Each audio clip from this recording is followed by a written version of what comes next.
Hey there. I've got a cool older Wenger model to show you there on the table. This is a Pathfinder, and it's an 85 millimeter knife, 4 layers, that was marketed toward hikers or backpackers. And there you can see a hot pressed image of a backpacker on the front scale. The way I came to have this knife in my possession is that I've got a friend and fellow collector that lives outside of the United States, and sometimes he'll see a knife on eBay that he would like, but it doesn't ship outside of the U.S. So I'll buy it for him and send it along. He pays me for it. He's very generous about that. And it's a way for him to get some knives that might not be available to him out of the U.S. And it's a great way for me to be able to show off a couple of extra knives. The pocket grip that I had not too long ago, that was his. That Wenger golfer with the cigar cutter.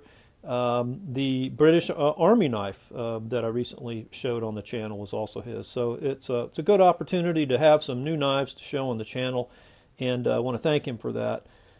So anyway, I'll just refer to this mysterious collector as, let's say, Dave. And Dave has probably, well, absolutely the biggest, deepest collection of Wenger knives I've ever seen, and maybe in the world. Maybe there's somebody in Switzerland, used to work for Wenger or something that has more, but I doubt it.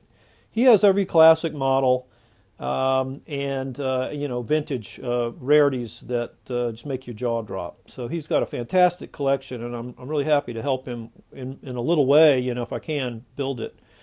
Just a quick story about his collection to show you the depth of it. I was just kind of poking around on eBay the other night and just saw some interesting Wengers, And I was like, hey, here's one with a laser.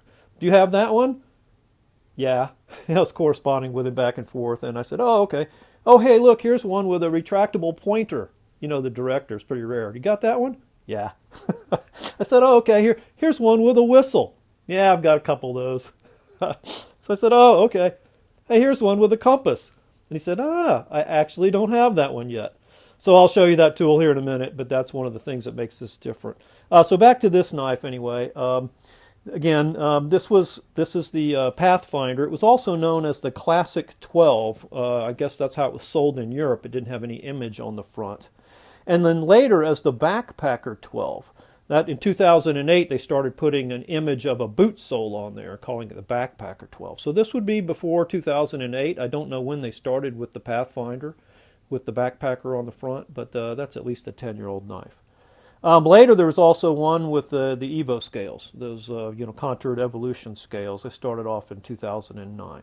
Okay, so a couple things I think are cool about this knife. First of all, I don't know if I'd ever really seen the flat Phillips on a Wenger before, but they have a place there on it where it shows you the Phillips screw, so you know exactly what to do with this tool, and that's the only purpose it serves. So there's your Phillips in line, pretty nice. And then, here's the Wenger blade. And the tagging stamp reads Wenger, Delmont, Switzerland, stainless.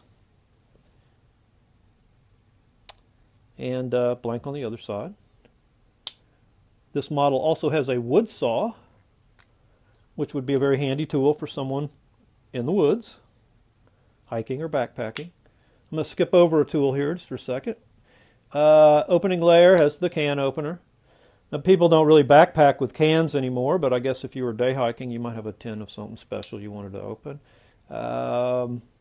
Screwdriver cap lifter, that's really not a backpacking, hiking kind of tool, but it's good to have. This one has the wire stripper. You see there, it reads patent on it. It's because it has the Wenger patented pressure lock system. When you push down on it, it locks. Let's look at the back real quick. Corkscrew. Again, probably not going to be backpacking with any wine, but you might take a day hike with a bottle of wine, particularly if you're in Europe. Here is the unsharpened reamer or punch. That could be very handy in working with gear, clothing and things. Some of these older Wengers had a chain to hold the key ring. Sometimes it's missing. This one, it's not, of course, so that's cool. And there are the Wenger onboard toothpick. I won't pull it all the way out because on camera it's hard to get back in. And tweezers. Well, go ahead and pull those out. Those would be helpful again in the woods, dealing with ticks. Here in the south we have a lot of ticks and splinters. But what makes this really the Pathfinder is this tool right here. It's called an orienting tool.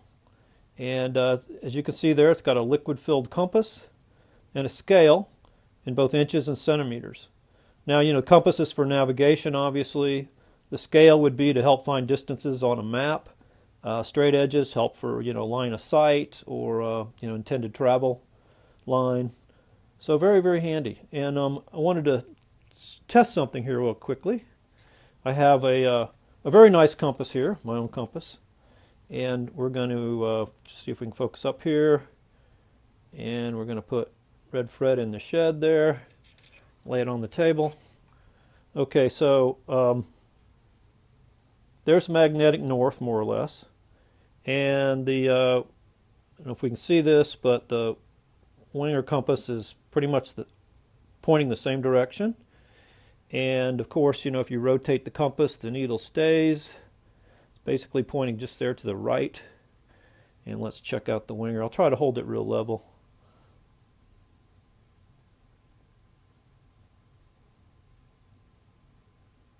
Yeah, it's rotating around just fine.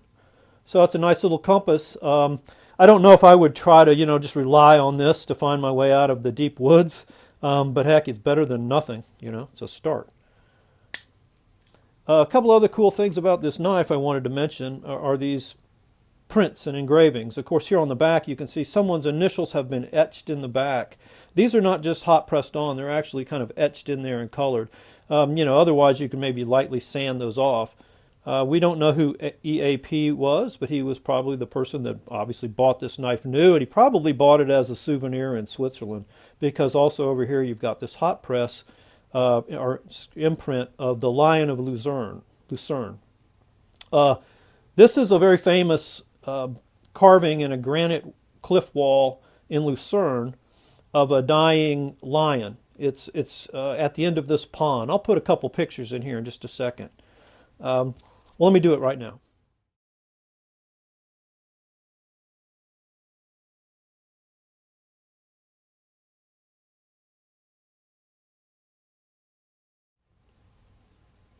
Okay, so that's a very famous stone monument, Lion of Lucerne, and it was done to honor mercenary Swiss soldiers who died trying to defend the royal family in France during the French Revolution. And they lost like 760 soldiers.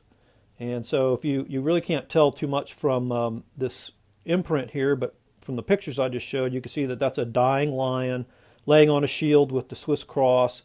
There's a pike broken off or spear broken off in his back.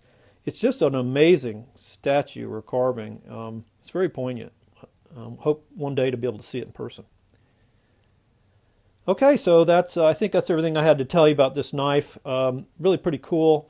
Again, that's the Wenger Pathfinder, also known as the Backpacker 12 or the Classic 12. Thanks for watching.